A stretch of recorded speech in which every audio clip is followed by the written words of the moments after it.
Selamat pagi saudara sekalian yang dikasihi Tuhan Yesus Kristus. Kita bersyukur kepada Tuhan untuk pagi hari ini, di mana kita bersama-sama dapat berkumpul dan kita bisa beribadah bersama-sama, baik dengan saudara sekalian yang ada di Taiwan, yang ada di Hong Kong, dan yang ada di China, dan yang ada di Indonesia.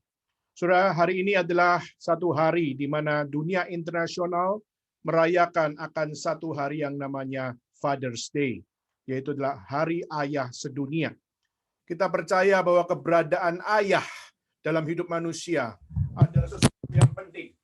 Namun, kita percaya bahwa di dalam setiap apa yang Tuhan berikan, ini adalah sesuatu yang harus diutamakan. Di dalam kehidupan ayah, maka ayah haruslah belajar untuk melihat bagaimana keberadaan mereka bukanlah keberadaan yang kebetulan. Menjadi seorang ayah itu adalah satu hal di mana ada yang memberikan eksistensi supaya bagaimana mereka dapat berfungsi menjadi seorang ayah. Maka keberadaan ayah di dalam hidup manusia tidak boleh tidak, harus dikaitkan dengan Tuhan. Kenapa? Karena Tuhan adalah satu-satunya Aba ya Bapa. Dia adalah satu-satunya Bapa yang sempurna. Dan dialah yang satu-satunya yang dapat menyatakan kebenaran, menyatakan cinta kasih, dan menyatakan akan setiap apa yang harus dihidupi sebagai seorang ayah yang sejati. Maka itulah kenapa siapapun ayah di dalam dunia ini, tidak ada satupun yang sempurna. Maka hanya Aba ya Bapa. Dialah satu-satunya Allah dan dia satu-satunya Bapa yang sempurna, dan dialah yang menjadikan setiap kita masing-masing adalah orang-orang yang dicipta menurut gambar dan rupa Allah, dan setiap kita dapat melihat keberadaan ayah itu juga adalah berasal dari Tuhan Allah.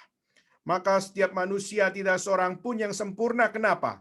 Karena manusia yang sudah dicipta menurut gambar dan rupa Allah, tapi kita melihat manusia jatuh ke dalam dosa, sehingga kita melihat tidak ada satupun ayah atau tidak satupun ibu di seluruh muka bumi ini, mereka semua adalah orang-orang yang sempurna. Tidak.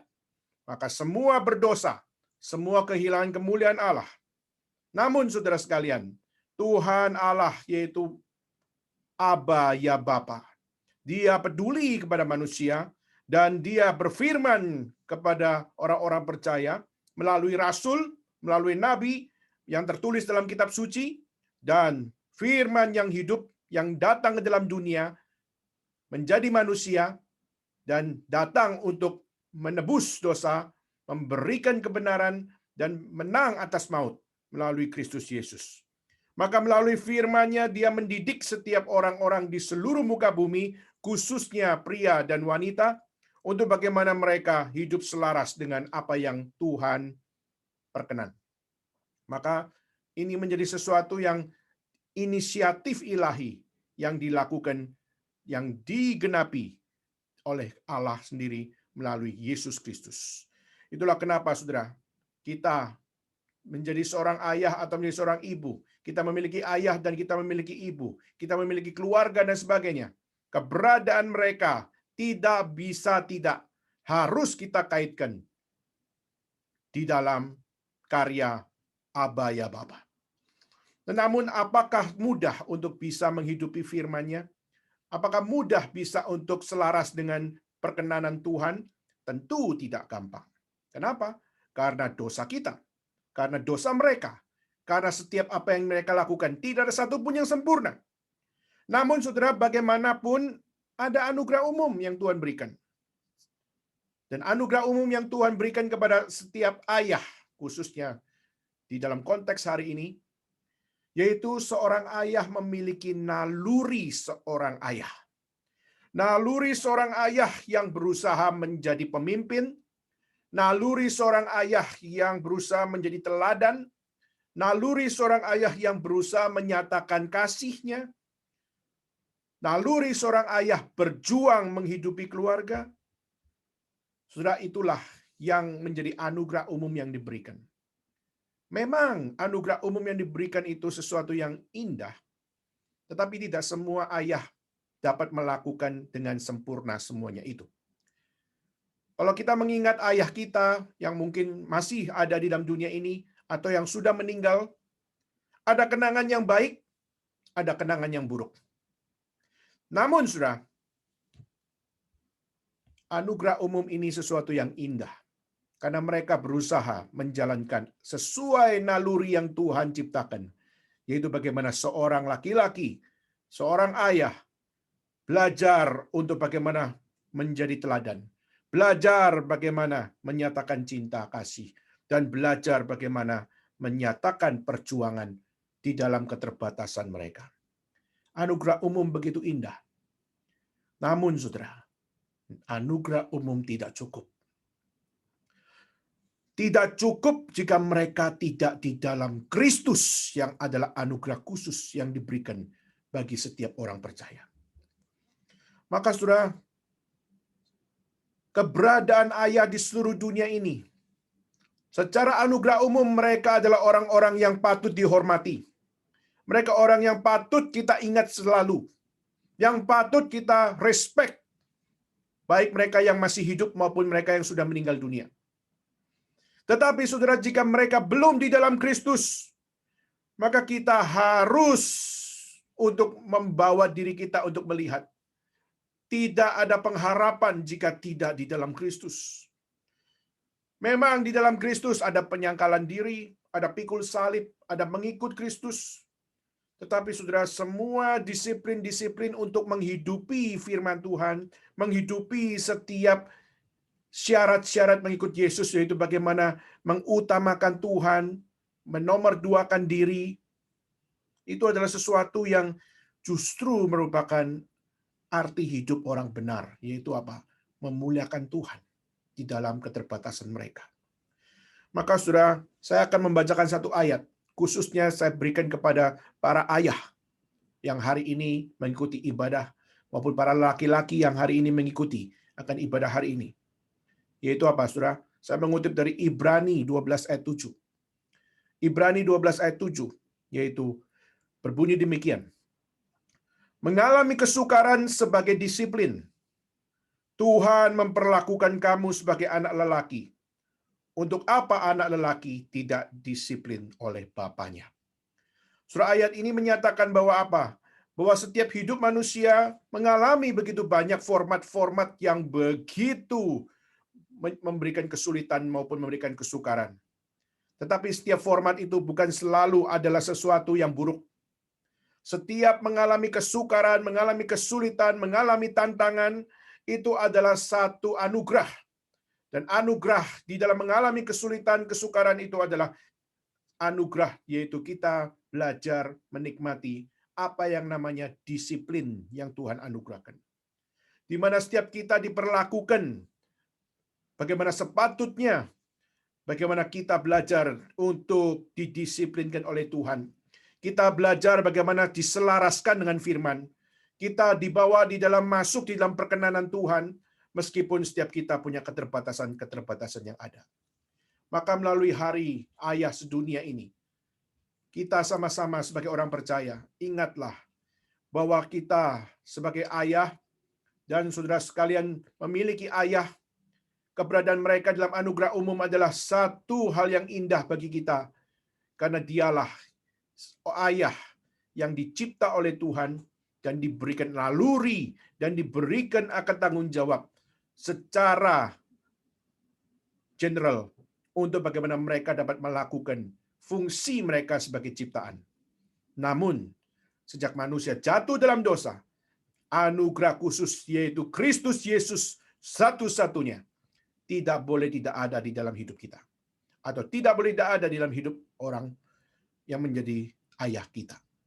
Atau ayah di seluruh dunia. Maka itulah kenapa kita harus memberitakan Injil. Itulah kenapa kita harus mengingatkan setiap mereka dan terus memberitakan tentang keberadaan mereka haruslah ditebus di dalam Kristus. Kenapa? Karena dialah satu-satunya Allah yang peduli dengan saudara dan saya. Sehingga dia datang ke dalam dunia, rela datang menyatakan kebenaran, rela mati demi supaya kita memperoleh penebusan, dimenangkan atas maut, dan setiap kita beroleh pengharapan yang kekal. Maka Kristus satu-satunya good news. Dan khususnya di dalam Father's Day ini, they need Christ. Mereka membutuhkan Kristus. Mereka sangat memerlukan Kristus. Maka itulah kenapa justru di hari ayah sedunia, sudahkah engkau memberitakan Injil kepada ayah kita? Sudahkah kita memberitakan Kristus kepada saudara-saudara kita? Dan bagaimana kita menyatakan Kristus satu-satunya pengharapan yang mereka butuhkan. Dan kiranya melalui hidup kita semua, sebagai orang-orang percaya, Tuhan mengutus kita, membawa setiap para pria, membawa setiap para ayah, untuk dapat melihat Kristus satu-satunya kebutuhan terpenting di dalam hidup mereka semua. Kiranya Tuhan memberkati setiap ayah, khususnya di dalam gereja Tuhan. Dan kiranya setiap mereka dapat dipakai Tuhan di dalam naluri secara umum, maupun di dalam satu kehidupan pribadi yang ditebus di dalam Kristus. Biarlah setiap mereka dapat menjadi utusan Allah dimanapun mereka berada. Baik di dalam dunia bisnis, baik dalam dunia pendidikan, maupun dimanapun pelayanan dan sebagainya. Kiranya Tuhan memimpin mereka. Saudara sekalian, hari ini kita akan melanjutkan pembahasan kita dalam eksposisi kitab Nehemia. Dan minggu lalu kita sudah membahas Nehemia pasal yang pertama. Dan hari ini kita akan masuk dalam Nehemia pasal yang kedua. Dan kiranya Tuhan sekali lagi berbicara kepada kita. Bagaimana setiap kita memiliki radical faith. Bagaimana kita memiliki iman yang radikal. Untuk bagaimana setiap kita bersama-sama di dalam Tuhan.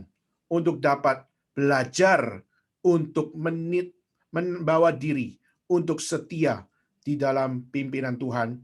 Dan biarlah Tuhan yang mengajarkan kepada kita melalui Nehemia untuk setiap kita belajar bagaimana menjadi man of faith, orang yang beriman kepada Tuhan. Mari kita sebelum akan membahas akan khotbah pada hari ini, mari kita mengambil sikap berdoa dan kita mohon kepada Tuhan, kiranya Tuhan sendiri yang bertahta di atas firman Tuhan yang akan diberitakan. Dan biarlah firman Tuhan sendiri yang membawa kita taat kepada Tuhan. Mari kita mengambil sikap berdoa, kita memohon kepada Tuhan. Bapa dalam surga, kami berterima kasih kepada Tuhan atas setiap anugerah Tuhan yang Tuhan berikan bagi kami. Kami percaya hari ini adalah satu hari di mana Tuhan mengingatkan kami untuk bagaimana kami melihat the good news bukan hanya dibutuhkan oleh setiap kami saja, tapi juga khususnya dibutuhkan oleh setiap orang-orang yang menjadi ayah di dalam keluarga. Dan kami berdoa kepada Tuhan, kiranya kami juga dapat menjadi utusan Tuhan untuk membawa setiap berita yang menyukakan Tuhan dan menyukakan seluruh dunia ini, yaitu keselamatan kekal di dalam Yesus Kristus dapat diberitakan melalui kami semua. Mohon Tuhan gerakkan kami, baik yang ada di China, baik kami yang ada di Hong Kong, baik kami yang ada di Taiwan, di dalam tangan Tuhan, dan menyerahkan yang juga di Indonesia. Tuhan, biarlah Engkau yang berkenan berbelas kasihan kepada setiap mereka yang menjadi ayah-ayah yang belum mengenal Tuhan, agar mereka dapat mengenal Engkau sebagai Tuhan dan Juru Selamat mereka. Tuhan, tolonglah setiap kami yang seringkali kurang berani untuk memberitakan Engkau. Kami kurang berani memberitakan Injil. Kami kurang berani memberitakan Kristus. Tuhan, biarlah Engkau yang mendengar doa kami semua, supaya kami dimampukan Tuhan untuk dapat menyatakan apa yang menjadi good news bagi mereka. Biarlah menjadi sesuatu yang sungguh-sungguh memenangkan jiwa, memuliakan Tuhan, dan memberikan sukacita bagi kami semua. Terima kasih ya Tuhan. Selagi kami akan mendengar firman Tuhan, tolonglah untuk hamba-Mu yang akan menyampaikan firman. Tuhan, kuasailah dia di dalam penyertaan kuasa Roh-Mu yang kudus, sehingga dia menyatakan firman bukan dari fasih lidah, menyatakan firman bukan dari rasionalisasi teologis dari pribadinya, tapi biarlah Tuhan, Roh-Mu yang kudus memimpin apa yang dia katakan, sehingga apa yang dikatakan sungguh-sungguh masuk dalam hati kami, dan juga merusak apa yang tidak beres, menghancurkan apa yang tidak kudus, dan membawa kami hidup lebih benar, hidup lebih suci, hidup lebih berkenan di dalam Tuhan. Inilah doa seru kami semua di dalam tangan Tuhan. Jangan biarkan kami mendengar firman diganggu oleh setan. Tapi kami mohon kepada Tuhan di dalam setiap apa yang kami ikuti secara online pada hari ini. Kami percaya iblis tidak tinggal diam untuk berusaha untuk tidak membawa kami hormat kepada Tuhan. Dan kami mohon kepada Tuhan, biarlah Engkau di dalam nama Yesus untuk membawa kami untuk senantiasa hidup di dalam firman Tuhan, fokus kepada firman Tuhan, dan terus senantiasa dimenangkan di dalam setiap kebenaran firman Tuhan. Dan biarlah kami senantiasa tenang dan sukacita mendengarkan firman. Inilah doa seru kami ya Tuhan, yang kami mohon di dalam nama Yesus Kristus. Kami bersama-sama berdoa, kami berterima kasih kepada Tuhan. Amin. Baik saudara sekalian, mari kita bersama-sama membuka kitab suci. Kita membaca di dalam Nehemia pasal yang kedua. Dan saudara sekalian, mari kita membaca ayat pertama sampai ayat yang ke-20. Dan hari ini kita bicara tentang iman yang radikal, yaitu the radical faith. Dan apa yang kita bisa pelajari dari Nehemia. Iman yang ada pada Nehemia, biarlah juga menjadi pelajaran bagi kita. Bagaimana kita memiliki radical faith seperti Nehemia. Dan kita berdoa, kiranya melalui pembahasan pada hari ini, kita pun dapat belajar, kita pun ditegur, dan kita ditransformasi, diubah, dan kita menjadi orang yang menghidupi firman Tuhan. Mari kita membuka Nehemia pasal yang kedua, mari kita membaca ayat pertama sampai ayat yang ke-20. Dan setelah sudah menemukan, saudara, mari kita membaca bersama-sama, baik saudara yang ada di sini maupun saudara yang ada di tempat saudara masing-masing. Kita membaca bersama-sama ayat 1 sampai ayat yang ke-20.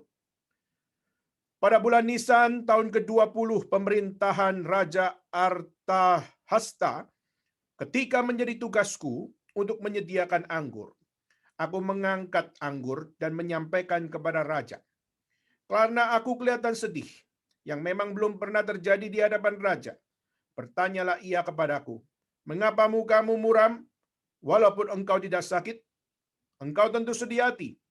Lalu aku menjadi sangat takut. Jawabku kepada raja, hiduplah raja untuk selamanya. Bagaimana mukaku tidak akan muram kalau kota tempat pekuburan nenek moyangku telah menjadi reruntuhan dan pintu-pintu gerbangnya habis dimakan api. Lalu kata raja kepadaku, jadi apa yang kau inginkan? Maka aku berdoa kepada Allah semesta langit. Kemudian jawabku kepada raja, jika raja menganggap baik dan berkenan kepada hambamu ini, utuslah aku ke Yehuda, ke kota pekuburan nenek moyangku, supaya aku membangunnya kembali. Lalu bertanyalah raja kepadaku, sedang permaisuri duduk di sampingnya, berapa lama engkau dalam perjalanan, dan bilakah engkau kembali? Dan raja berkenan mengutus aku, sesudah aku menyebut suatu jangka waktu kepadanya. Berkatalah aku kepada raja, jika raja menganggap baik, berikanlah aku surat-surat bagi bupati-bupati di daerah seberang sungai Efrat, supaya mereka memperbolehkan aku lalu sampai aku tiba di Yehuda. Pula sepucuk surat bagi Asaf, pengawas taman raja, supaya dia memberikan aku kayu untuk memasang balok-balok pada pintu-pintu gerbang di benteng bait suci, untuk tembok kota, dan untuk rumah yang akan kudiami. Dan raja mengabulkan permintaanku itu, karena tangan Allahku yang murah melindungi aku. Maka datanglah aku pada bupati-bupati di daerah seberang sungai Efrat, dan menyerahkan kepada mereka surat-surat raja. Dan raja menyuruh panglima-panglima perang dan orang-orang berkuda menyertai aku. Ketika Sanbalat, orang Horon, dan Tobia, orang Amon, pelayan itu, mendengar hal itu, mereka sangat kesal karena ada orang yang datang mengusahakan kesejahteraan orang Israel. Maka tibalah aku di Yerusalem, sudah 3 hari di sana. Bangunlah aku pada malam hari bersama-sama beberapa orang saja yang menyertai aku. Aku tidak memberitahukan kepada siapapun rencana yang akan kulakukan untuk Yerusalem, yang diberikan Allahku dalam hatiku. Juga tidak ada lain binatang kepadaku kecuali yang kutunggangi. Demikian pada malam hari aku keluar melalui pintu gerbang Lebak, ke jurusan mata air ular naga, dan pintu gerbang sampah. Aku menyelidiki dengan seksama tembok-tembok Yerusalem yang telah terbongkar, dan pintu-pintu gerbangnya yang habis dimakan api. Lalu aku meneruskan perjalananku ke pintu gerbang mata air dan ke kolam raja, karena binatang yang kutunggangi tidak dapat lalu di tempat itu. Aku naik ke atas melalui wadi pada malam hari dan menyelidiki dengan seksama tembok itu. Kemudian aku kembali, lalu masuk melalui pintu gerbang lebak. Demikianlah aku pulang. Para penguasa tidak tahu kemana aku telah pergi dan apa yang telah kulakukan. Karena sampai kini aku belum memberitahukan apa-apa kepada orang Yahudi, baik kepada para imam maupun para pemuka, kepada para penguasa, para petugas lainnya. Berkatalah aku kepada mereka, kamu lihat kemalangan yang kita alami, yakni Yerusalem telah menjadi reruntuhan dan pintu-pintu gerbangnya telah terbakar. Mari kita bangun kembali tembok Yerusalem supaya kita tidak lagi dicela. Ketika aku beritahukan kepada mereka betapa murahnya tangan Allahku yang melindungi aku dan juga apa yang dikatakan raja kepadaku, berkatalah mereka, kami siap untuk membangun. Dan dengan sekuat tenaga mereka mulai melakukan pekerjaan yang baik itu. Ketika Sanbalat orang Horon dan Tobia orang Amon pelayan itu, dan Geshem orang Arab mendengar itu, mereka mengolok-olokkan dan menghina kami. Kata mereka, apa yang kamu lakukan? Apa kamu mau memberontak terhadap raja? Aku menjawab mereka, kataku, Allah semesta langit, dialah yang membuat kami berhasil. Kami, hamba-hambanya, telah siap untuk membangun. Tapi kamu tidak punya bagian dan hak dan tidak akan diingat di Yerusalem. Sekian pembacaan firman Tuhan. So sekalian, kitab Nehemia dimulai dari satu bad news. Bagaimana Yerusalem di mana sudah menjadi reruntuhan. Kenapa? Karena di saat sudah dihancurkan oleh musuh dan waktu itu kita melihat sudah mulai dibangun kembali. Tapi waktu di dalam tahap pembangunan yang dilakukan, akhirnya mereka diserang lagi oleh musuh. Sehingga akhirnya reruntuhan yang sudah berusaha dibangun itu akhirnya kembali menjadi reruntuhan. Dan tentu saja sebagai orang percaya, bait suci yang seharusnya menjadi simbol di mana Tuhan bersemayam bersama dengan bangsa tersebut. Tetapi justru kita melihat reruntuhan yang sudah berusaha dibangun itu kembali menjadi rata dengan tanah. Sehingga akhirnya kita melihat disitulah Nehemia mendengar berita apa yang terjadi di Yerusalem. Sehingga akhirnya kita melihat Nehemia berdoa kepada Tuhan. Dan kita melihat minggu lalu kita sudah membahas tentang doa dari Nehemia. Dan kita tidak akan mengulang kembali.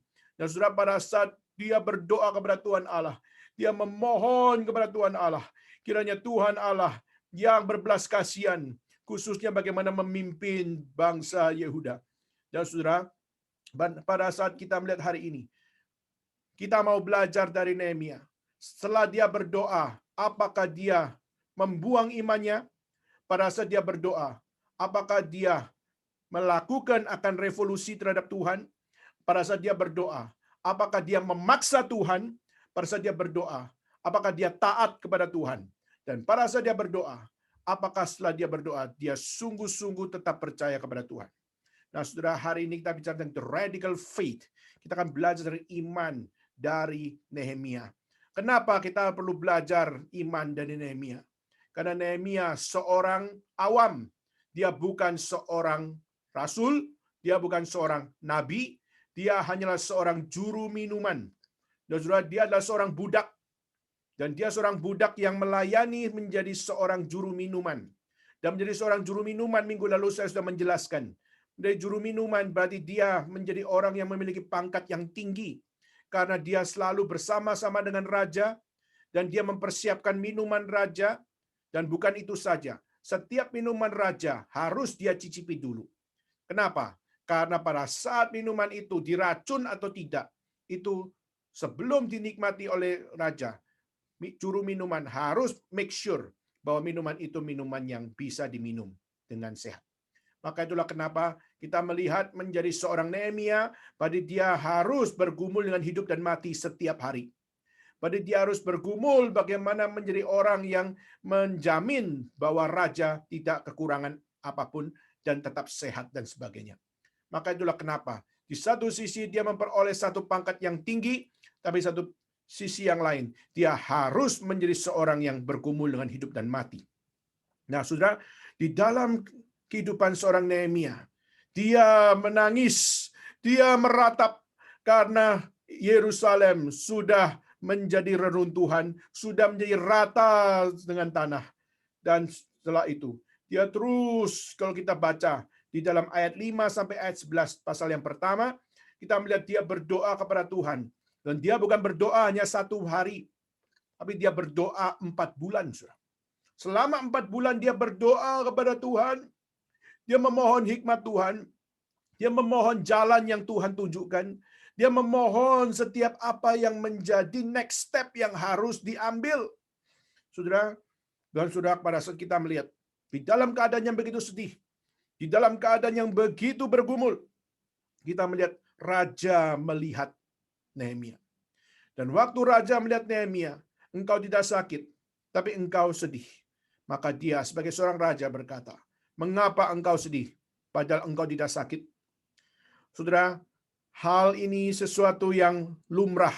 Di saat kita melihat orang yang mukanya muram, orang bertanya, mengapa engkau sedih? Dan seringkali pada saat orang bertanya, mengapa engkau sedih? Seringkali mereka dengan langsung berkata, saya sedih karena saya dikecewakan. Saya sedih karena saya tidak dihormati. Saya sedih karena saya tidak memiliki apa yang saya inginkan. Dan sebagainya, sebagainya, sebagainya. Sudah, tetapi saya sangat tertarik pada saat apa? Pada saat di dalam kitab suci dicatat, khususnya di ayat yang keempat. Di waktu dia menyatakan kepada raja, saya sedih karena apa? Saya sedih karena tempat pekuburan nenek moyangku telah menjadi reruntuhan. Yerusalem telah menjadi reruntuhan. Saudara, di sini kita melihat dia menyatakan satu bahasa yang sangat-sangat common. Dia bukan mengatakan bahwa apa? Dia tidak mengatakan bahwa di bait suciku hancur. Dia nggak mengatakan bait suciku hancur. Dia memakai istilah tempat pekuburan nenek moyangku telah menjadi reruntuhan. Kalau sudah melihat bahasa yang dia pakai, dia tidak pakai bahasa yang eksklusif. Dia pakai bahasa yang very common. Yaitu apa, Saudara? Yaitu tempat pekuburan nenek moyangku. Di dalam tradisi, baik Persia, baik juga Yahudi, mereka semua diajarkan bagaimana menghormati leluhur. Maka itulah kenapa, Saudara, di dalam Yahudi, mereka percaya, khususnya di dalam hukum Taurat yang kelima, hormatilah ayah dan ibumu. Maka itulah kenapa mereka sangat menghormati akan ayah dan ibu. Mereka sangat menghormati leluhur mereka, tetapi mereka melakukannya hanya untuk mengingat mereka. Dan itu yang menjadi satu hal tradisi di dalam Asia Timur, itulah yang menjadi sesuatu common grace. Bagaimana di dalam seluruh kehidupan orang-orang Asia Timur, mereka diajarkan bagaimana menghormati akan nenek moyang. Nah, Saudara, meskipun mereka menghormati nenek moyang, bukan berarti mereka menyembah seperti yang dilakukan misalnya di dalam Chinese culture, yaitu mereka melakukan penyembahan kepada leluhur. Bukan itu yang terjadi. Meskipun mereka menghormati akan leluhur mereka, tapi itu bukan dengan penyembahan, tapi mereka justru untuk bagaimana mengingat bahwa leluhur mereka adalah leluhur yang percaya kepada Tuhan, dan bait suci adalah tempat bagaimana leluhur justru baru bisa dapat menjadi satu bagian yang penting di saat bait suci dibangun terlebih dahulu. Maka waktu dia mengatakan, tempat pekuburan nenek moyang telah menjadi reruntuhan, pintu gerbangnya habis dimakan api. Dia menyatakan bahwa dengan bahasa yang sangat-sangat common, dalam bahasa yang sangat-sangat umum, dia mengatakan bahwa tempat leluhur sudah hancur. Masa akan aku tidak sedih? Saudara, pada saat mendengar ini, raja tersentuh hati. Karena raja pun juga adalah yang menghormati nenek moyang. Dia pun menghormati leluhur. Dia pun menghormati ayah dan ibu. Maka itulah kenapa dia bertanya, oke, kalau gitu, apa yang kau inginkan? Sudah seringkali kalau kita mendengar apa yang kau inginkan, kita bisa dengan langsung untuk memberikan keinginan kita. Tetapi saudara, kita mau belajar di Nehemia. Apa yang tertulis di situ? Sudah ada satu ayat yang singkat, yang seringkali dilupakan di dalam pembacaan ayat ini. Yaitu apa, Saudara? Lalu kata rajaku, jadi apa yang kau inginkan? Itu pertanyaan dari raja. Dan coba lihat apa yang menjadi kalimat dari Nehemia. Maka aku berdoa kepada Allah semesta langit. Saudara, di saat dia ditanya apa yang kau mau, apa yang kau inginkan, di saat kesedihanmu begitu merenggut harimu hari ini, maka apa yang kau inginkan? Saudara, dikatakan, maka aku berdoa kepada Allah semesta langit. Seorang komentator menuliskan bahwa bukan sekedar dia berdoa kepada Allah semesta langit, tapi dia berdoa di dalam waktu yang singkat kepada Allah. Saudara, manusia seringkali cenderung meremehkan apa yang namanya doa. Apalagi seringkali manusia meremehkan namanya doa yang singkat kepada Allah. Mungkin pada saat kita berdoa, misalnya kita doa makan. Seperti kemarin saya bersama Pendeta Siventong dan saya disuruh berdoa. Dan saya berdoa dengan sangat singkat. Terima kasih Tuhan atas makan siang pada hari ini. Di dalam nama Tuhan Yesus Kristus kami berdoa. Amin. Nah, saudara, banyak orang mungkin akan menganggap itu doa apa itu? Begitu singkat. Doa apa itu? Cuma terima kasih Tuhan atas setiap makan siang pada hari ini. Dalam nama Yesus Kristus kami berdoa. Amin. That's it. Dan mungkin orang mengatakan ini adalah doa yang rapuh. Ini doa yang tidak niat. Atau ini mungkin adalah doa yang terlalu singkat. Doa itu harus more than 5 minutes dan sebagainya. Nah, saudara, mungkin kita akan mengeluarkan begitu banyak tanggapan-tanggapan dan sebagainya. Manusia cenderung untuk meremehkan. Tetapi saudara, bukan berarti Tuhan tidak mendengar doa itu. Kita melihat waktu raja berkata kepada Nehemia, apa yang kau inginkan Nehemia? Maka ditulis, maka aku berdoa kepada Allah semesta langit. Maka saudara, hal yang pertama kita bisa belajar iman dari Nehemia adalah Nehemia memiliki iman sebagai the man of prayer. Dia menjadi seorang pendoa, di mana segala sesuatu dia mulai dengan doa. Di saat dia menghadapi setiap permintaan dan sebagainya, dia tidak langsung dengan keinginannya sendiri, tapi dia berdoa. Doa yang singkat, doa yang mungkin begitu simple, bukan berarti Tuhan tidak mendengarkan doa seperti itu. Kita percaya pada saat raja mengatakan jadi apa yang kau inginkan, saya yakin juga percaya bahwa Nehemia tidak akan berdoa sepanjang-panjangnya. Dia pasti akan berdoa dalam waktu yang singkat, bahkan mungkin dia berdoa di dalam hatinya. Dan tidak semua orang mendengar doanya. Dia hanya berdoa dengan begitu simple, begitu singkat. Tetapi Tuhan mendengar doanya. Maka doa yang singkat bukan berarti kurang beriman. Doa yang singkat bukan berarti bahwa dia tidak niat untuk berdoa. Tetapi saudara, justru doa yang singkat sekalipun adalah doa yang Tuhan dengar. Bahkan kita melihat di dalam perjanjian baru, orang-orang Farisi dikritik habis-habisan. Kenapa? Karena dia berdoa dengan bertele-tele. Dan dia memamerkan kerohaniannya. Dia memamerkan akan imannya. Dia memamerkan akan apa yang dari kefasih lidahannya. Sehingga dalam perjanjian baru pun dicatat, jangan berdoa bertele-tele. Kenapa, saudara? Karena doa kepada Tuhan. Tuhan Maha Tahu. Tapi bukan berarti kita tidak perlu mengatakan satu kalimat kepada Tuhan. Tapi Tuhan pun mau mendengar kalimatmu. Tapi tidak usah engkau dengan kefasihan lidahmu untuk apa? Untuk engkau berpura-pura anggap Tuhan tidak tahu apa-apa. Maka saudara, saya sangat melihat bagaimana Nehemia adalah man of prayer. Karena dia bukan hanya sekedar berdoa selama 4 bulan dari pasal 1 ayat 5 sampai 11. Tapi dia pun berdoa secara singkat. Jadi dia berdoa selama berhari-hari, dia juga berdoa selama berbulan-bulan, dia juga berdoa di dalam kesehariannya. tapi dia juga berdoa di dalam waktu yang singkat kepada Tuhan. Maka saudara, kemarin Pendeta Stephen Tong di dalam masterclass mengatakan seperti orang menyetir, di mana dia sudah terbiasa menyetir. Dan dia terbiasa misalnya dari rumah pergi ke gereja. Kadang-kadang di bawah alam sadar, dia sebenarnya berada di dalam satu konsentrasi yang mungkin sudah keluar dari fokus untuk menyetir. Dia berpikir dalam perjalanan, tapi tangan masih bekerja melakukan hal yang benar, yaitu apa?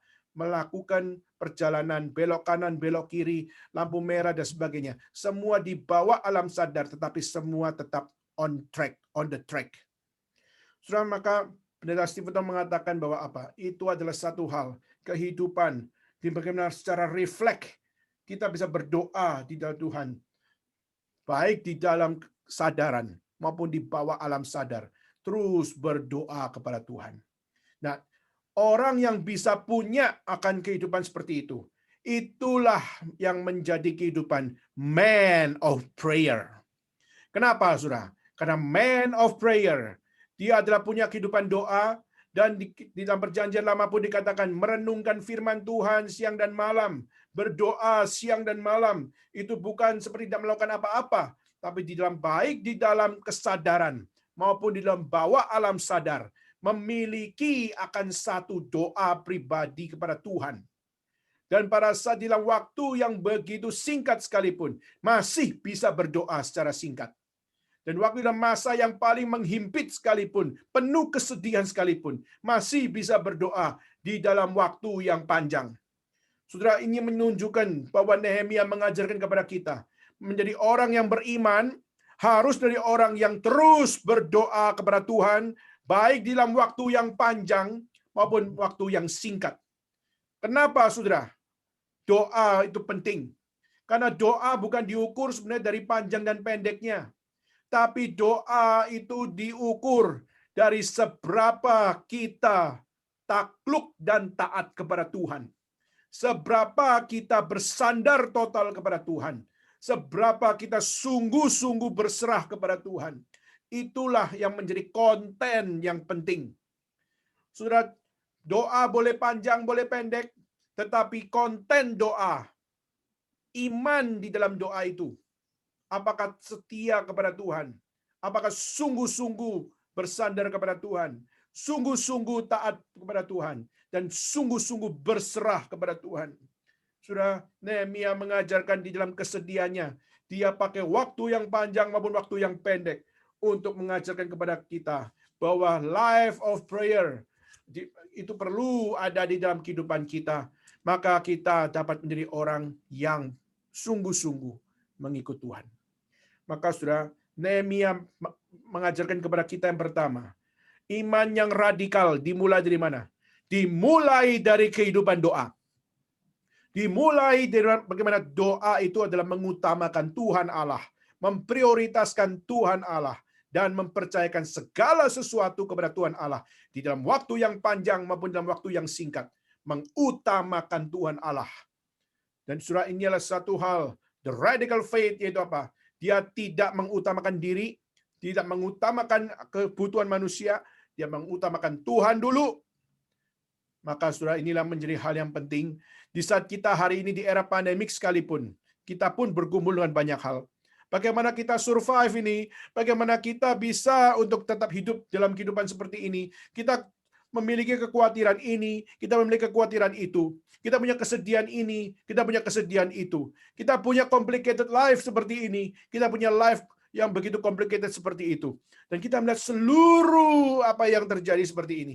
Seringkali kita sudah kehilangan kehidupan berdoa kepada Tuhan. Doa yang singkat pun kita sudah melupakannya kepada Tuhan. Maka ini perlu menjadi sebuah reflection bagi kita. Bagaimana kita perlu untuk bongkar kehidupan doa kita.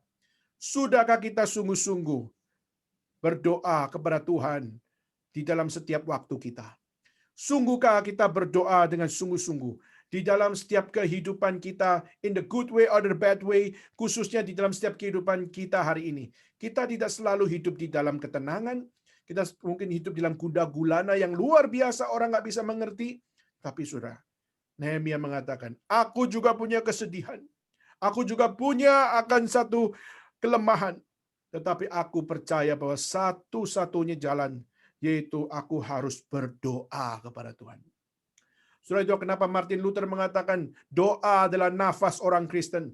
Karena di saat mereka tidak bernafas, mereka mati.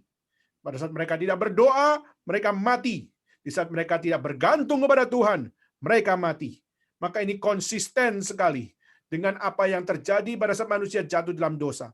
Manusia kehilangan kemuliaan Allah, maka manusia berupah maut di dalam hidupnya. Tetapi Tuhan memberikan firman. Tuhan memberikan Kristus Yesus untuk memberikan pengharapan, yaitu apa? Bahwa hidupmu ada artinya. Hidup kita ada artinya. Dan arti hidup kita adalah berasal dari Tuhan Allah saja. Kita tidak punya arti apa-apa. Saudara pakai barang yang paling mahal sekalipun, saudara pakai merek yang paling terkenal sekalipun, saudara punya prestasi yang paling populer sekalipun, tidak akan memberikan satu jaminan bahwa saudara adalah orang yang pasti diperkenan oleh Tuhan. Karena perkenanan Tuhan bukan berasalkan dari semua itu. Perkenanan Tuhan berasal adalah dari anugerah yang Tuhan berikan, yang memampukan kita untuk bagaimana bersandar total kepada Tuhan, taat kepada Tuhan. Pertanyaannya, apakah engkau mau belajar taat kepada Dia? Saudara, kedua, pada saat Nehemia ditanya, apa yang kau inginkan? Lalu dia berdoa kepada Tuhan semesta langit. Lalu ayat 5 dikatakan apa? Jika raja menganggap baik dan berkenan kepada hamba-Mu ini, utuslah aku ke Yehuda, ke kota pekuburan nenek moyangku, supaya aku membangunnya kembali. Saudara, yang dikatakan yaitu Nehemia meminta kepada raja untuk apa? Jika diizinkan, dia pulang ke Yehuda. Saudara, waktu meminta ini, pasti orang akan gambling. Pasti dia tahu kemungkinan diterima, kemungkinan tidak diterima. Kemungkinan ditolak, kemungkinan diterima. Nah, saudara, tetapi Nehemia mengajarkan kepada kita yaitu apa? Sebelum dia meminta, dia berdoa secara singkat kepada Tuhan. Dan waktu dia berdoa singkat kepada Tuhan, Nehemia mengutamakan Tuhan sebelum meminta. Dia sebelum untuk memberikan akan apa yang menjadi keinginannya, dia mengutamakan Tuhan untuk mengisi apa yang harus kuminta. Maka saudara, Nehemia mengutamakan Tuhan dengan rela untuk apa? Ditolak permintaannya. Dia mengutamakan Tuhan dan dia rela kalau misalnya dia meminta, dia bisa kehilangan pekerjaannya yang sudah begitu established. Dia bisa kehilangan pekerjaannya. Maka Nehemia belajar untuk apa? Dia berdoa kepada Tuhan, mengutamakan Tuhan.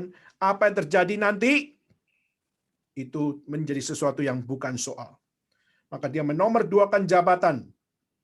Dia menomorduakan pekerjaannya. Dia mengutamakan Tuhan. Dia mengutamakan Tuhan mau apa yang harus dia lakukan. Maka kalau sudah melihat ayat 1 sampai 5, kita melihat Nehemia bicara tentang survival.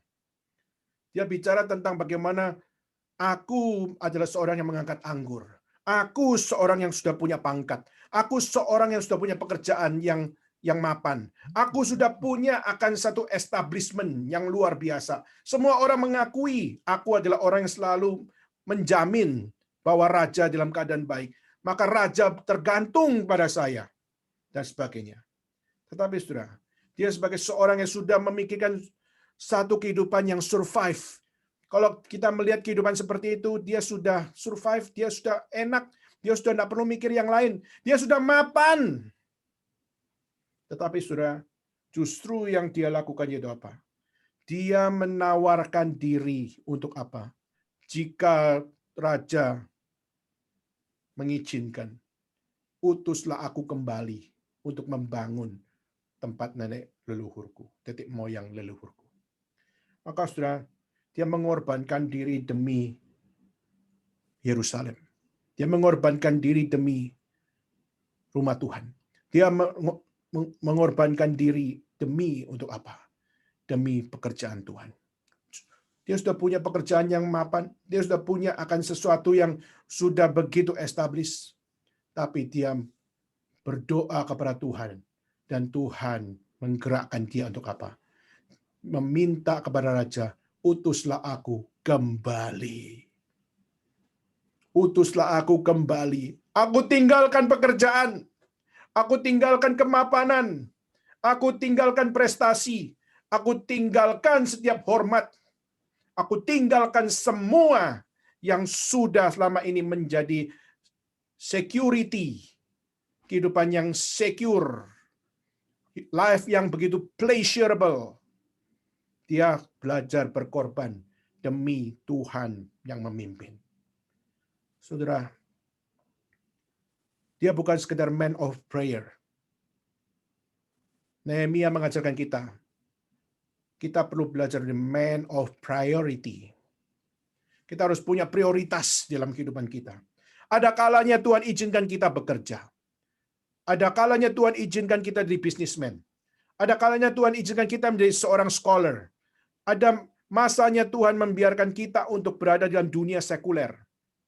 Tapi juga ada waktunya di saat Tuhan memanggil, di mana Tuhan berkenan untuk menunjukkan jalan untuk kita melakukan rencana Tuhan. Saudara dan saya harus tahu satu hal. Tuhan memprioritaskan yang prioritas utama, dan semua kita harus untuk belajar taat mengikuti pimpinan Dia. Maka saudara, maka disitulah kita melihat Nehemia bukan sekedar bicara tentang survival point, di mana dia sudah survive jadi juru minuman, dia sudah survive dengan gaji, dia sudah survive dengan setiap kehidupan di kerajaan, dia sudah survive dengan hormat orang lain, dan dia sudah survive. Tetapi saudara, life is not just survive. Bukan dinilai dari survival point. Di sini kita melihat Tuhan justru memberikan jawaban atas doa yang singkat kepada Nehemia. Untuk apa? Nehemia, learn how to sacrifice yourself. Belajar untuk mengorbankan dirimu. Pulang, tinggalkan kemapanan. Pulang, tinggalkan kekayaan. Pulang dan tinggalkan setiap hormat, popularitas. Ikut Tuhan. Lakukan apa yang Tuhan mau. Dan taat, setia sampai akhir. Saudara, menjadi man of priority, saudara. Inilah yang perlu menjadi pelajaran kita juga. Saudara, hari ini kita berada di Taiwan, kita ada di Hong Kong, dan kita ada di China. Saudara, era pandemik seringkali membuat kita khawatir luar biasa. Apalagi dalam 2 tahun terakhir kita mengalami begitu banyak akan kebimbangan ini, kebimbangan itu. Kita mengalami akan satu kesedihan ini, kesedihan itu. Kita mengalami kekurangan ini dan kekurangan itu. Saudara, pertama, be a man of prayer. Jadilah orang yang terus pakai waktu untuk berdoa kepada Tuhan dengan setia, panjang atau pendek waktunya. Kedua, be a man of priority, yaitu utamakan Tuhan di dalam segala sesuatu. Bahkan kita melihat hari ini, hari Sabat Tuhan pun, itu satu hal yang harus menjadi pelajaran utama kita. Do remember and keep it holy, yaitu ingatlah dan kuduskanlah hari Sabat. Dan saudara, itulah satu hal yang sangat penting. Dan itu bukan sesuatu yang saudara boleh tawar-menawar.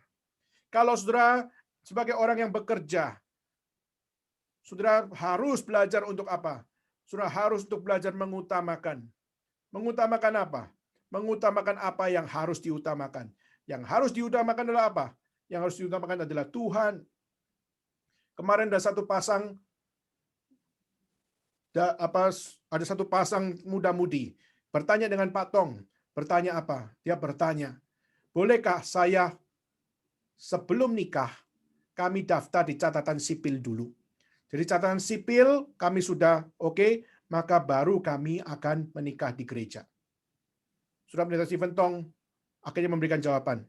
Menurut kamu bagaimana? Mereka mengatakan, oh tidak masalah kalau catatan sipil dulu, setelah itu baru ibadah. Pak Tong mengatakan tidak.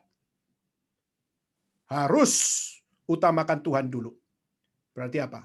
Berarti harus dinikahkan, diteguhkan di dalam gereja. Kenapa? Karena itu adalah satu wujud kita menghormati Tuhan dulu. Pemerintah nomor 2, Tuhan nomor 1. Maka saudara, jawaban itu sangat solid, menunjukkan bahwa di dalam segala lapisan dalam hidup kita, segala problematika dalam hidup kita, satu-satunya cara untuk kita hidup benar adalah memprioritaskan Tuhan dulu. Kalau hari saudara kerja, saudara mengutamakan kerja lebih daripada hari Sabat Tuhan, Tuhan tidak mungkin memberkati saudara. Mungkin engkau tetap kaya, mungkin engkau tetap punya harta, tapi Tuhan tidak memberikan berkat secara spiritual untuk kita. Mana yang kau pilih? Diberkati dengan secara uang, diberkati secara material, atau diberkati secara spiritual? Sudah diberkati secara spiritual, seringkali diremehkan oleh banyak orang. Tetapi sudah, justru orang yang belajar memprioritaskan Tuhan, mereka pasti adalah orang yang menyangkal diri, memikul salib, ikut Tuhan. Susah luar biasa. Tetapi Tuhan adalah Tuhan yang bukan kejam untuk mengajarkan kepada kita untuk bagaimana setia. Tapi bagaimana kita percaya. Tuhan adalah Tuhan yang penuh kasih. Kalau Tuhan mengatakan, do remember and keep it holy. Remember the day of the Lord and keep it holy. Maka saudara, Tuhan adalah sempurna menyatakan itu. Tuhan tidak mungkin membuang orang-orang yang mengutamakan Tuhan. Maka saudara, yang kedua, Nehemia mengajar kita, be a man of priority. Dan ketiga, saudara, coba lihat apa yang dikatakan. Pada saat ayat 6 dikatakan, lalu dia bertanya, berapa lama engkau dalam perjalanan? Bila manakah kau kembali? Di saat raja berkenan mengutus aku, berapa jangka waktunya? Lalu berkatalah Nehemia kepada raja, jika raja menganggap baik, berikan aku surat-surat bagi bupati-bupati di daerah seberang sungai Efrat, supaya mereka memperbolehkan aku masuk. Lalu juga bagaimana menyediakan kayu untuk masang balok-balok, dan bagaimana untuk membangun tembok kota dan rumah yang kudiami. Saudara, di sini Nehemia, dia bukan sekedar mengutamakan Tuhan, tapi dia dengan berani meminta bahwa apa? Raja, jika memungkinkan, persiapkanlah surat-surat, persiapkanlah sepucuk surat, persiapkanlah balok-balok, persiapkanlah untuk pembangunan di dalam bait suci, baik dalam tembok kota maupun di dalam rumah yang akan kudiami. Saudara, di sini dia berani meminta, dia berani untuk memohon, dia berani untuk request. Dan waktu dia berani request, dan raja mengabulkan permintaan itu. Saudara, kalau kita stop sampai di sini, mungkin kita akan berkata, wow, what the great king. Inilah ini adalah raja yang hebat, inilah raja yang begitu baik, raja yang begitu pengertian, raja yang begitu cinta rakyat, begitu cinta dengan budak-budaknya.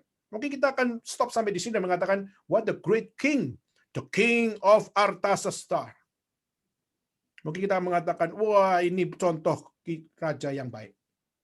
Saudara, meskipun seakan-akan raja begitu baik, coba lihat apa yang dikatakan oleh Nehemia. Nehemia adalah seorang yang betul-betul tahu kondisi ini siapa yang menyebabkan. Kenapa raja bisa memberikan pengabulan permintaannya? Mengapa raja bisa mengizinkan untuk dia menyediakan surat-surat, menyediakan sepucuk surat, dan juga menyediakan balok-balok untuk membangun pintu gerbang untuk rumah Tuhan dan juga rumah yang akan didiami? Kenapa raja bisa mengabulkan permintaannya? Saudara coba lihat kalimat apa yang dimunculkan setelah itu. Dan raja mengabulkan permintaanku itu, apa berikutnya? Karena tangan Allahku yang murah melindungi aku. Saudara, prioritasnya tidak bergeser. Prioritasnya tidak bergeser. Prioritasnya on the track. Still on the track. Keep on the track. Yaitu Nehemia meninggikan Tuhan di dalam setiap tindakan-tindakan yang ada di sekelilingnya. Dia tidak melihat bahwa itu adalah jasa dari raja, bukan melihat jasa dari pemerintah, bukan jasa dari orang-orang kafir, bukan dari jasa orang-orang baik, bukan dari jasa bagi orang-orang yang kelihatannya mereka adalah orang-orang yang memiliki akan jasa bagi Nehemia. Tidak. Nehemia tahu bahwa semua apa yang baik yang diterima, semua fasilitas yang dia terima, setiap akan surat-surat yang dia terima, dan setiap balok-balok yang dipersiapkan yang dia terima, semua bukan berasal dari raja, tapi semua berasal dari Tuhan Allah. Surat ini adalah cara pandang rohani. Radical faith dimulai dari cara pandang yang rohani. Cara pandang bagaimana Allah melihat dan bagaimana cara pandang bahwa Allah yang make it possible dalam segala sesuatu. Cara pandang inilah yang menjadi sesuatu yang radikal yang perlu ada di dalam hidup orang percaya. Seringkali kita melihat skala ini dari skala angle-angle yang kita lihat. Seringkali kita merasa angle sini kurang bagus, angle ini orang bagus. Seringkali angle kita semua adalah angle yang tidak bagus memang. Tetapi sudah the true angle, the best angle, the greater angle, yang paling benar, yang paling setia, yang paling komprehensif, dan yang paling bersih, dan yang paling benar, hanyalah di saat angle itu bersumber dari Allah. Nehemia sangat konsisten. Maka dia adalah man of consistency. Dia bukan sekedar man of prayer, dia bukan sekedar man of priority, but he was man of consistency. Pada saat dia sharing kepada raja, lalu pada saat dia sudah memperoleh izinnya, dia sudah bilang kamsya atau bilang terima kasih kepada raja. Tapi dia tahu Tuhan yang make it possible untuk raja ini berkata, aku kabulkan permintaan itu. Sudah, maka kalau sudah lihat, itulah kenapa Tuhan bekerja di dalam kehidupan Nehemia, menunjukkan Tuhan adalah Tuhan yang konsisten. Dan kita sebagai orang percaya, be a man of consistency. Dan bukan sekedar itu. Coba lihat, kita lompat ke ayat 18. Saya akan bacakan ayat 18. Dikatakan apa, Saudara? Ketika ku beritahukan kepada mereka betapa murahnya tanganku, tangan Allahku yang melindungi aku, dan juga apa yang dikatakan raja kepadaku, berkatalah mereka, kami siap untuk membangun. Dengan sekuat tenaga mereka mulai pekerjaan yang baik itu. Saudara, kita lihat bagaimana setelah si Nehemia dikabulkan permintaannya, lalu dia sharingkan kepada orang-orang Yehuda. Dia sharingkan betapa murahnya tangan Allah. Dia bukan mengatakan betapa murahnya tangan raja. No. Dia tahu sungguh-sungguh bahwa betapa murahnya tangan raja yang melindungi aku dan apa yang dikatakan raja kepadaku. Jadi dia sharing Tuhan dulu. Setelah itu baru raja. Kenapa demikian? Karena itulah iman dari Nehemia. Saudara, iman dari Nehemia adalah God first. Iman dari Nehemia adalah segala sesuatu yang menjadi kehidupan kita, semua yang benar, yang baik, yang setia, yang penuh kasih, itu semua berasal dari Allah. Maka saudara, waktu dia menyatakan, men-sharingkan betapa murahnya tangan Allahku yang melindungi aku, dia memprioritaskan Tuhan. Dia konsisten percaya kepada Tuhan. Dan imannya percaya, raja nomor 2, meskipun penuh murah hati memberikan pertolongan, Tuhan nomor 1. Dan bahkan Saudara, saya akan kutip ayat 20. Dia bicara kepada musuhnya. Musuhnya siapa? Musuhnya adalah Sanbalat orang Horon dan Tobia orang Amon dan Geshem orang Arab. Mereka mengolok-ngolok, mereka menghina Nehemia. Ngapain kamu bangun bangsa Israel? Ngapain kamu bangun bait suci? Ngapain kamu melakukan hal yang percuma? Nanti dihancurin lagi juga kok. Saudara. Dan pada saat orang-orang mengolok-ngolok, orang-orang berusaha untuk membuat dia depresi, membuat dia kecil hati, membuat dia tidak memiliki keinginan lagi untuk melakukan kehendak Tuhan dan sebagainya. Bukankah itu juga keadaan kita hari ini? Kita sebagai orang percaya, tapi banyak orang yang mengolok-ngolok. Ngapain sih kamu di orang Kristen? Ngapain sih kamu harus fanatik? Ngapain sih harus ke gereja? Ngapain sih harus ikut kelas ini, kelas itu? Ngapain ikut persekutuan doa? Mengapa kamu harus terlibat dengan gereja? Bukankah sekarang suatu sudah online? Kamu bisa atur waktu dengan baik. Kamu bisa atur waktu sesukamu. Tidak perlu punya disiplin lagi untuk memulai akan segala sesuatu seperti sedia kala. Kamu bisa dengan flexibility yang ada padamu di era pandemik ini untuk kamu beribadah, untuk kamu menjalani kehidupan rohanimu. Tidak usah seperti dulu lagi. Be flexible. Sudah seringkali orang berusaha untuk melunturkan iman, tapi bodohnya adalah kita sendiri tidak sadar bahwa mereka dipakai setan untuk melunturkan iman. Saudara, waktu mereka mengolok-ngolok, waktu orang-orang tidak mendukung, waktu orang-orang mengecilkan hati, orang Sanbalat orang Horon, Tobia orang Amon, Geshem orang Arab, mengolok-ngolok, menghina mereka.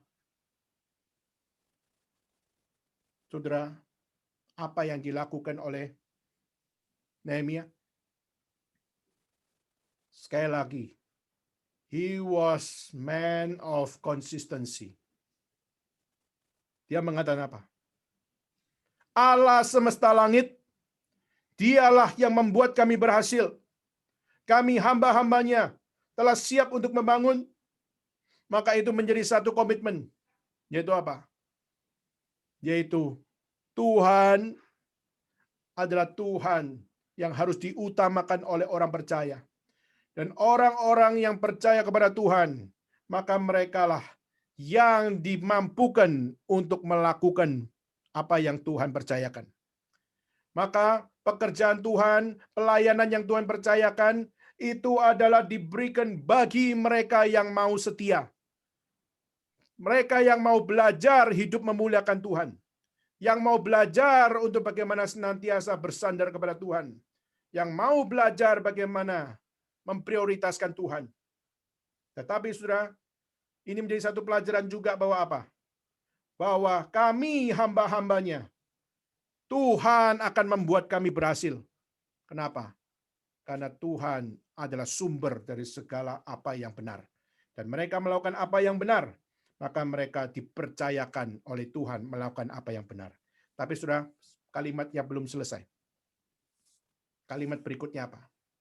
Kalimat berikutnya adalah, tetapi kamu tak punya bagian.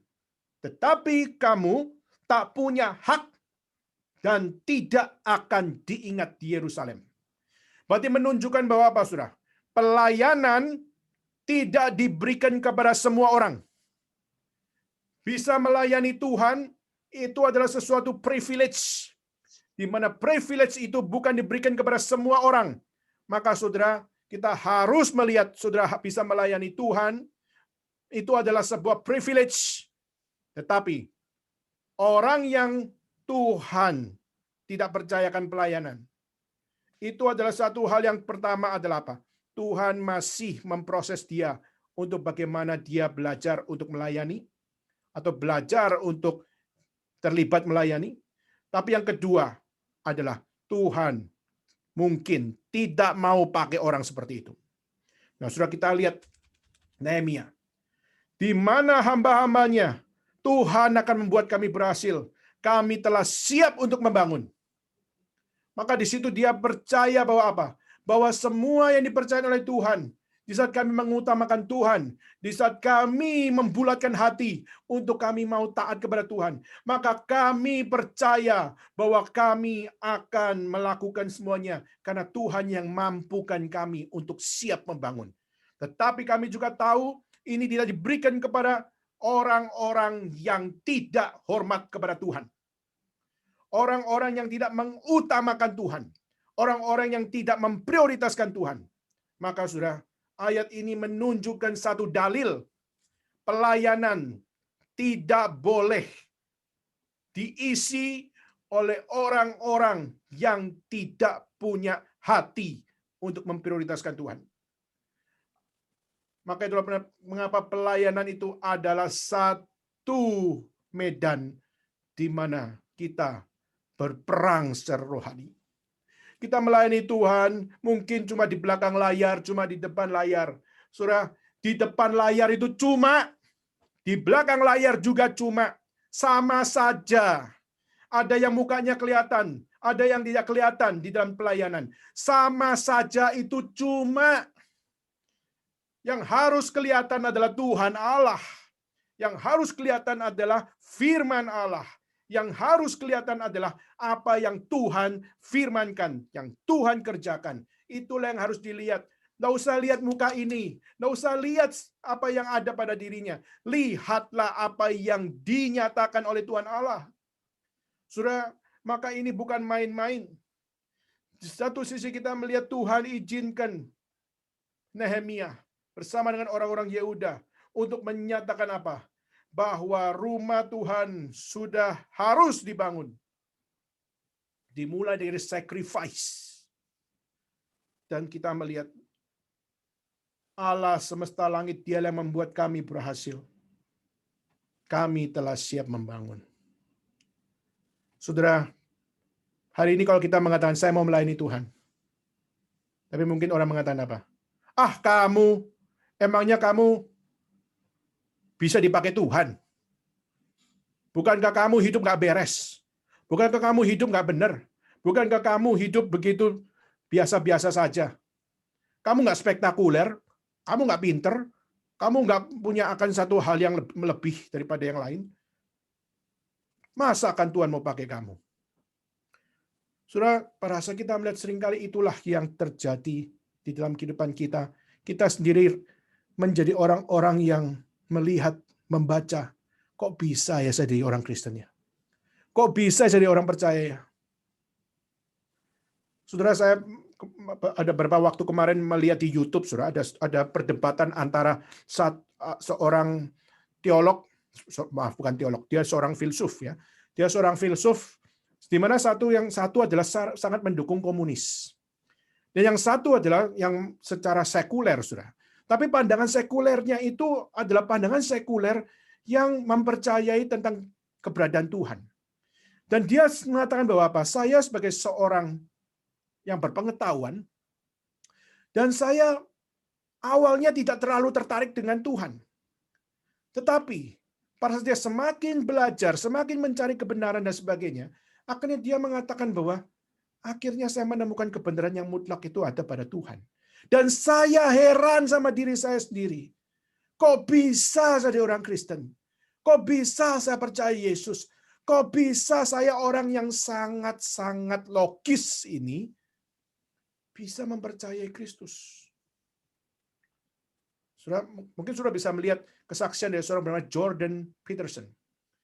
Dia berdebat dengan seorang bernama Slavoj Zizek. Betul-betul yang satu anti Tuhan, yang satu justru hormat kepada Tuhan. Dan dalam perdebatan itu, salah satu perdebatan yang sangat-sangat kencang sekali. Dan secara logika mungkin orang akan mengatakan apa? Yang lebih logis adalah orang yang anti Tuhan. Bahasanya adalah satu bahasa yang sangat humanis. Bahasanya adalah bahasa yang sangat-sangat bisa connect dengan apa yang ada dalam hati manusia. Karena manusia itu hidup adalah for fighting. Manusia hidup adalah untuk berperang. Manusia hidup adalah untuk mencari nafkah. Hidup adalah untuk berusaha dan sebagainya. Maka usahalah yang menentukan hasil. Nah, seringkali kita melihat itulah yang dipandang manusia. Dan kadang kita melihat orang-orang seperti orang percaya, Mereka sendiri kelihatannya adalah orang yang sangat illogical. Kenapa? Because they believe in God. Nah, sudah melihat hal seperti ini. Kadang-kadang orang bicara tentang Tuhan adalah orang yang paling tidak dipercaya. Betul, saudara. Hari ini orang bicara tentang Tuhan, Alkitab pun mencatat, tidak semua yang bicara dan memanggil nama Tuhan, Tuhan, dia adalah yang masuk kerajaan Allah. Tidak semua orang yang berseru Tuhan, Tuhan, akan Tuhan pakai. Tetapi saudara, Alkitab juga mencatat Nehemia waktu dia mengatakan, Allah semesta langit, Dialah yang membuat kami berhasil. Kami hamba-hambanya telah siap membangun. Saudara, penuh iman dia menyatakan ini.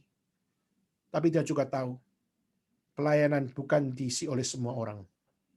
Hanya orang-orang percaya yang harus ada di dalamnya. Hanya orang-orang yang setia yang harus di dalamnya. Hanya orang-orang yang beriman yang harus ada di dalamnya. Dan hanya orang-orang yang mau mengorbankan diri bagi Tuhan. Itulah orang-orang yang harus ada di dalam pekerjaan. Maka saudara, mari kita bertanya, adakah kita di dalam pekerjaan Tuhan? Jika saudara orang-orang percaya, adakah saudara di dalam pekerjaan Tuhan? Maka saudara tidak bisa dengan flexibility saudara menomorduakan Tuhan. Mari kita betul-betul harus dengan disiplin, saudara. Be a man of prayer. Be a man of priority. Be a man of consistency. Itulah yang Tuhan ajarkan. Dan bukan itu saja, saudara. Lalu kita lanjutkan. Ayat 9. Dikatakan, maka datanglah aku pada bupati-bupati di daerah seberang sungai Efrat dan menyerahkan kepada mereka surat-surat raja. Raja menyuruh panglima-panglima perang dan orang-orang berkuda menyertai aku. Wah, berarti dia punya fasilitas kerajaan. Berarti pada saat raja mengabulkan, langsung fasilitas kenegaraan menyertai akan Nehemia. Berarti Nehemia sungguh-sungguh, dia bukan sekedar menerima perkataan kosong dari raja, tapi sungguh-sungguh perkataan itu powerful, otoritatif, dan akhirnya dia menerima fasilitas kenegaraan. Tapi juga lihat ayat 10. Saudara. Ayat 10 dikatakan apa? Dikatakan, ketika Sanbalat orang Horon dan Tobia orang Amon pelayan itu mendengar, mereka sangat kesal karena ada orang yang mengusahakan kesejahteraan orang Israel. Saudara sudah menerima jawaban dari Tuhan, sudah menerima akan setiap anugerah atas setiap apa yang Tuhan percayakan untuk melayani. Tuhan mengizinkan ada orang-orang yang mengesalkan kita untuk ada. Tuhan mengizinkan Sanbalat orang Horon, Tobia orang Amon untuk menjadi orang yang memberikan satu kesusahan bagi kita. Saudara, memang tidak gampang, saudara, mengerjakan satu pekerjaan Tuhan, tapi juga ada keberadaan orang-orang yang mengesalkan. Tetapi, saudara, ada hal yang perlu kita lihat lagi. Ayat 11-15 menjadi sesuatu yang dapat memberikan jawaban kepada kita. Maka tibalah aku di Yerusalem, sudah 3 hari di sana, bangunlah aku pada malam hari, beberapa orang menyertai aku beritahu pada siapapun, dan juga tidak ada binatang yang selain yang kutunggangi, sampai pada satu tempat saya lompat, lalu di dalam pintu gerbang mata air dan kolam raja, binatang yang kutunggangi tidak dapat lalu di tempat itu. Aku berjalan melalui wadi pada malam hari, menyelidiki dengan seksama tembok itu, kemudian aku kembali dan masuk ke pintu gerbang lebak, demikian aku pulang. Surah Nehemia, pada saat dia sudah menerima fasilitas kerajaan, lalu dia menerima akan orang-orang yang juga memiliki kekesalan kepada dirinya, bahkan mungkin mengganggu setiap apa yang dia lakukan. Dan kita lihat ayat 11-15 menunjukkan satu fakta, yaitu apa? Dia adalah orang yang apa? Yang tidak kecil hati. Tapi dia bekerja keras melakukan apa yang harus dia lakukan. Ada orang yang nggak suka, dia tetap kerja keras. Nehemia adalah man of active. Dia adalah manusia yang aktif. Orang Kristen yang aktif. Waktu dia menerima akan satu hal, pekerjaan Tuhan, Tuhan percayakan, dan dia melakukan segala sesuatunya, itu dengan begitu banyak masalah, dengan begitu banyak tantangan, dia kerjakan dengan tetap aktif. Dia lakukan dengan tetap aktif. Maka sudah waktu kita melihat hari ini, mungkin kita berkata, Nehemia, lu nggak stres kah melayani seperti ini? Melayani seharusnya semua orang itu sincere heart, bersama-sama melayani. Nggak ada yang benci sana, benci situ. Nggak ada yang dislike sini, dislike sana. Melayani bukankah enak, sukacita kalau semuanya bisa sinkron semuanya? Realitanya enggak. Realitanya ada yang menjengkelkan kita. Realitanya ada yang tidak menyukai kita. Realitanya ada yang kita juga nggak suka dengan orang lain. That is reality. Dan waktu kita melihat hal seperti ini, apakah kita akhirnya berhenti bekerja keras? Tuhan mempercayakan pelayanan. Tuhan nak minta kita untuk ngurusin like or dislike. Tuhan mau kita aktif melayani Tuhan, kerja keras, fokus pada pelayanan yang Tuhan percayakan. Working hard for something we don't care, it called stress. Working hard for something we love, it called passion. Ini kalimat dari seorang bernama Simon Sinek. Simon Sinek, dia adalah seorang yang hari ini terkenal, tapi saya tidak tahu dia Kristen atau tidak. Tapi dia menyatakan satu dalil yang sangat umum mengatakan bahwa apa? Bekerja untuk sesuatu yang kita tidak peduli itu akan memberikan stres.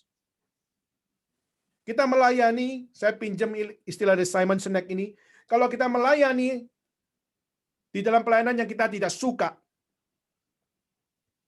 itulah stress life dalam pelayanan.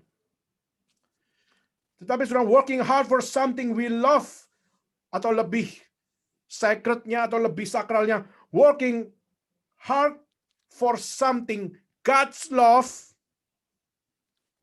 yang Tuhan cintai, yang Tuhan nyatakan cintanya, it must be called passion. Harusnya menjadi satu passion bagi kita. Pelayanan memang susah, pelayanan memang sulit, pelayanan memang terbatas. But where is your passion?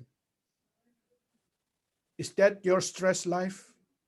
Is that just your stressful life? Or life is about passion? Saya percaya Nehemia seorang yang punya passion yang luar biasa. Bekerja keras. Tidak peduli orang ngomong apa. Tidak peduli. Yang dia pedulikan adalah Tuhan mau dia ngapain. Itulah kenapa belajarlah untuk mendengar apa yang Tuhan mau kita kerjakan. Belajarlah mengutamakan apa yang Tuhan katakan. Waktu Tuhan berkata hari Sabat Tuhan, ingatlah, kuduskanlah. Maka mau orang ngomong apa untuk saudara, tidak usah ke gereja lah, tidak usah kebaktian lah, nggak usah apa. Saudara harus berkata, go away. I don't want to listen. I just want listen to the word of God. Jika kita punya satu disiplin rohani, mengutamakan Tuhan, maka saudara, Tuhan tidak mungkin tidak berkati. Seperti kata dari Nehemia. Allah semesta langit, dialah yang membuat kami berhasil. Padahal belum bangun, tapi dia percaya, dialah yang membuat kami berhasil. Maka dia adalah man of action lebih tepatnya. Man of action. Bekerja keras, with passion. Full of passionate. Saudara, mari kita tanya. Baik saudara yang hari ini ada di Taiwan, di Hong Kong, dan ada di China, maupun ada di Indonesia. Apakah saudara memiliki passion untuk saudara melaksanakan apa yang Tuhan percayakan? kehidupan saudara pribadi, kehidupan saudara di dalam pelayanan. Berikutnya, saudara.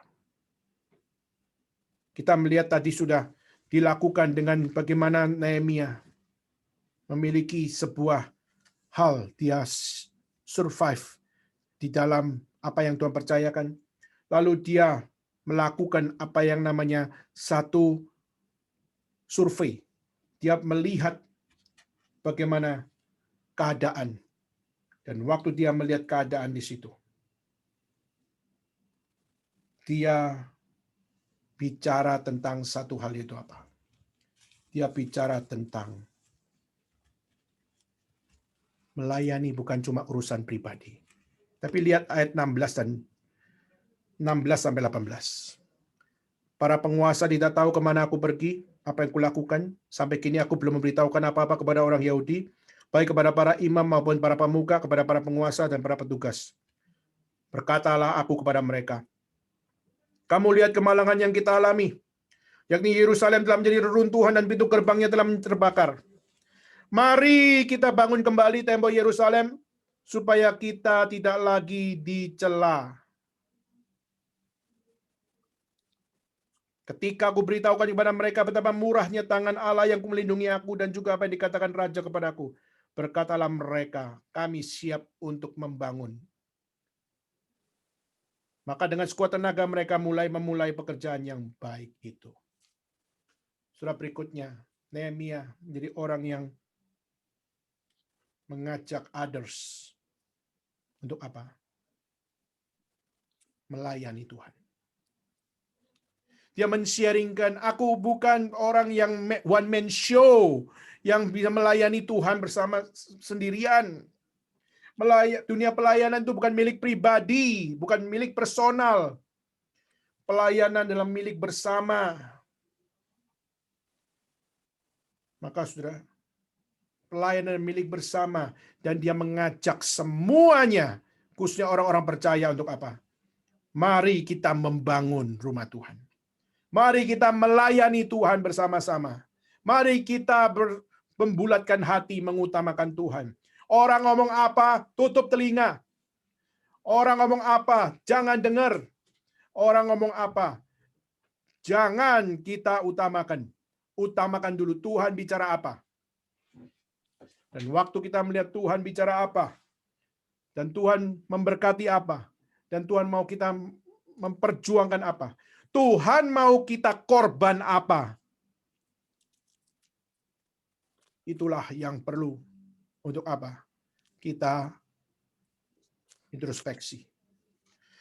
Saudara, Nehemia adalah man with love to others.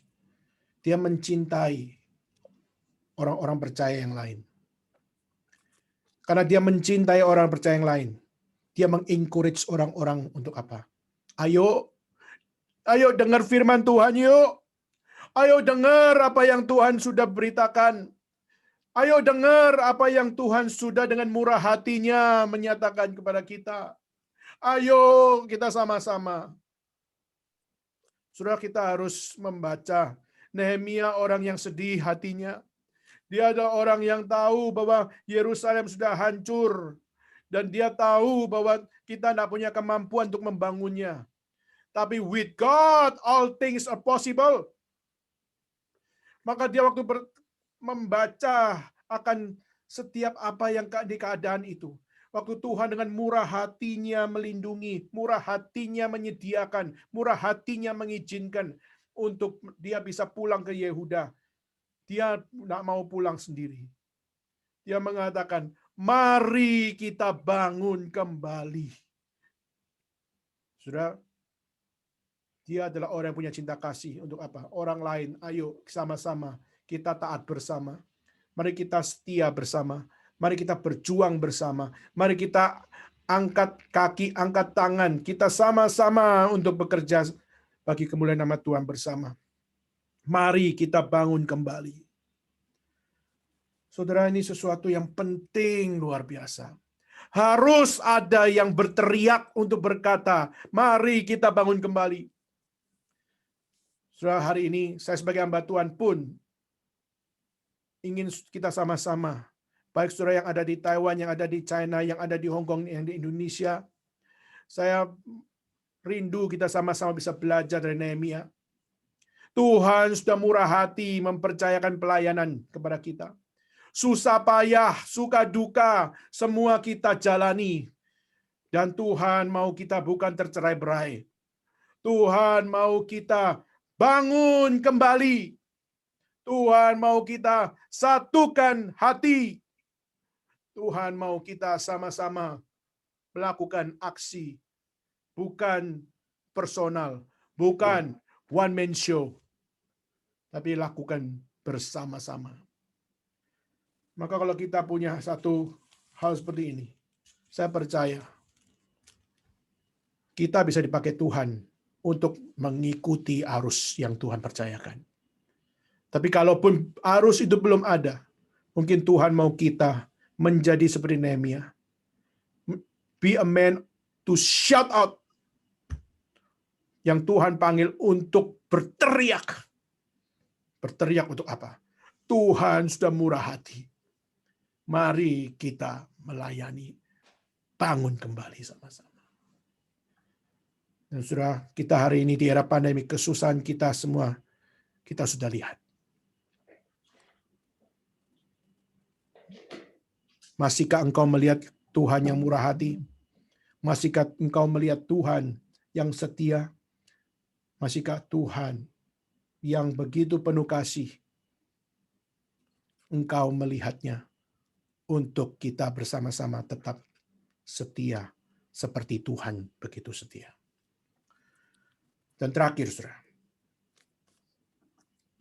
Nehemia, waktu dia dipandang sebagai seorang yang membawa orang-orang percaya untuk pergi, untuk membangun kembali.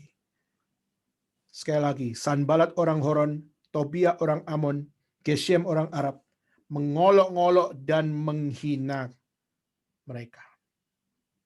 Tetapi saudara, yang terakhir, Nehemia tidak pantang mundur dalam pelayanan. Nehemia tahu tantangan pelayanan itu ada. Tapi dia tetap bertahan.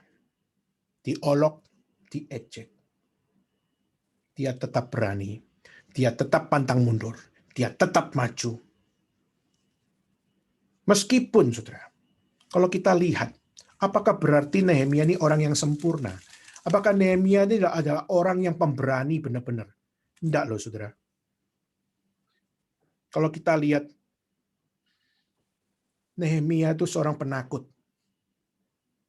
Dia bukan orang pemberani. Dari mana tahu? Saudara lihat ayat kedua. Bertanyalah ia kepadaku, mengapa mukamu muram, walaupun engkau tidak sakit. Engkau tentu sedih hati. Saudara perhatikan kalimat berikutnya. Lalu aku menjadi sangat takut. Nehemia seorang penakut. Nehemia seorang yang insecure. Dia adalah seorang percaya yang takut. Tetapi saudara, Tuhan justru mengajarkan kepada dia untuk tidak takut. Justru Tuhan menuntun dia untuk tetap tantang mundur. Tuhan mau dia setia. Dan Tuhan mau dia untuk apa? Sampai akhir. Tidak ada diskon. Tidak ada kendor. Semuanya tetap sama speednya melayani Tuhan. Maka saudara, hari ini meskipun kita melayani secara online, dan pasti kita sangat berharap ibadah fisik adalah sesuatu yang kita sama-sama harapkan. Tetapi saudara, meskipun hari ini secara online sekalipun, jangan kita kendor. Jangan kita takut. Jangan kita menjadi loyo. Dan jangan kita excuse dengan pandemik ini mengatakan bahwa nggak mungkin saya bisa dipakai Tuhan. God can use you. Tuhan bisa memakai engkau. Maukah engkau diutusnya? Maukah engkau dipakainya? Nehemia mengalami transformasi dari Tuhan. Apakah kita mau berserah? Kita mau berkata, ini saya Tuhan. Transformasi belas kasihan-Mu Tuhan. Hadirlah dalam hidup saya. Jika kita punya seperti ini, kita menjadi orang yang mau belajar seperti Nehemia. Menjadi orang yang belajar seperti Nehemia. Itulah yang Tuhan Yesus ajarkan. Yaitu apa? Yesus datang dalam dunia, apakah mudah? Tuhan Yesus dalam dunia menjadi manusia, diolok sana-sini. Dia lahirnya saja sudah diharapkan mati oleh Raja Herodes. Waktu dia bertumbuh, orang-orang sudah melihat ini adalah anak yang sangat-sangat lain daripada anak yang lain. Sampai dia sudah menjadi dewasa dan akhirnya pada saat dia melayani Tuhan, sudah membuat orang-orang merasa tidak nyaman. Kenapa? Karena setiap ajarannya adalah ajaran yang benar adanya. Sedangkan ajaran dari bait suci sudah tercampur aduk dengan tafsiran-tafsiran yang tidak bertanggung jawab. Sampai akhirnya kita melihat apa yang dilakukan oleh Yesus, pengajaran Yesus dan kuasa pelayanan Yesus membuat orang-orang bait suci dengan tergetak gigi dan mengharapkan untuk dia mati. Dan saudara, akhirnya Yesus pun harus ditangkap, harus disiksa, diadili, dicaci maki, diludahi, dan bahkan sampai dicambuk, dan bahkan sampai disalibkan di atas kayu salib. Dia hadapi resiko yang terbesar. Dia hadapi cemooh-cemooh, olok-olok, yang lebih parah daripada Sanbalat orang Horon, lebih parah daripada Tobia orang Amon, dan lebih parah daripada Geshem orang Arab. Dia disalibkan dan dia diperlakukan seperti orang jahat. Tapi Tuhan Yesus apakah berhenti? Tidak. Dia setia sampai akhir. Sampai mati dia tetap setia. Akhirnya 3 hari kemudian dia bangkit. Dia naik ke surga dan menyatakan kemenangan.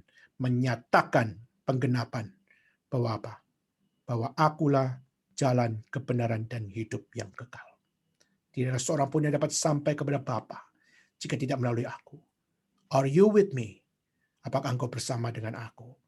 Saudara, Kristus sungguh-sungguh adalah contoh teladan sempurna bagaimana menjadi orang-orang yang beriman dengan benar. Orang yang beriman benar harus radikal.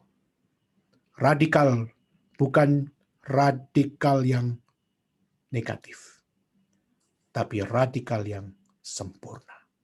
Dan radikal yang sempurna hanya ada di dalam Kristus. Tanpa Kristus, tidak iman yang radikal sempurna. Maukah kita hidup di dalam iman yang radikal? Iman yang sempurna.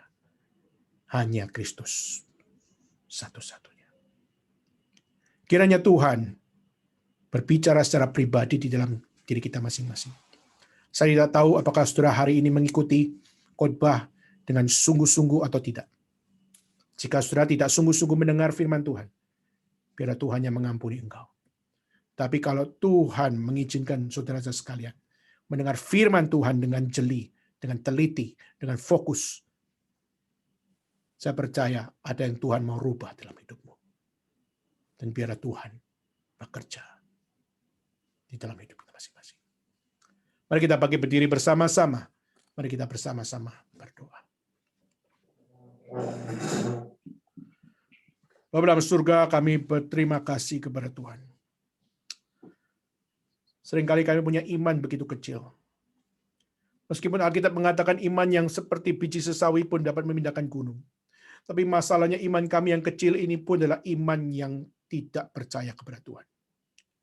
Iman kami yang kecil ini pun adalah iman yang sangat-sangat tidak mempercayai kedaulatan Tuhan.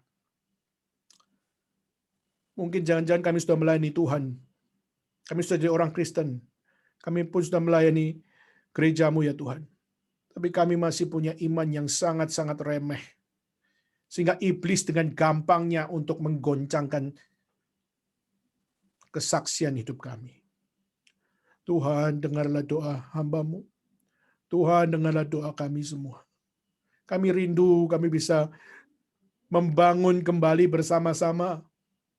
Kami rindu kami seperti Nehemia bersama-sama dengan saudara seiman. Mari kami bangun kembali. Tuhan, kami berdoa.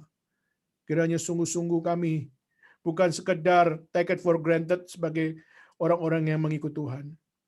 Tapi kami mau berjuang bersama. Kami mau berkorban bersama. Kami mau ambil komitmen sama-sama. Untuk kami setia berjuang. Sulit apapun, Tuhan, bersamalah dengan kami. Inilah doa kami. Inilah doa permohonan kami semua di hadapan Tuhan. Jadikan kami seperti Nehemia ya Tuhan. Yang terjadi pada Nehemia bukan karena dia bisa memiliki semuanya. Radical faith adalah karena Tuhan yang made it possible. Kami hanya mohon Tuhan, belas kasihan-Mu, pimpinlah kami, pimpinlah kami, tuntunlah kami. Bersaksi menjadi utusan saksi Tuhan dan dipakai dimanapun kami berada. Inilah doa seru kami ya Tuhan yang kami serahkan. Di dalam nama Tuhan Yesus Kristus, kami bersama-sama berdoa dan mengucap syukur. Bapa, terima kasih. Bapa, terima kasih. Bapa di dalam surga, puji, terima kasih. Amin. Dengan tetap berdiri, mari kita bersama-sama dengan gereja segala abad membacakan satu pengakuan iman yang berbunyi demikian.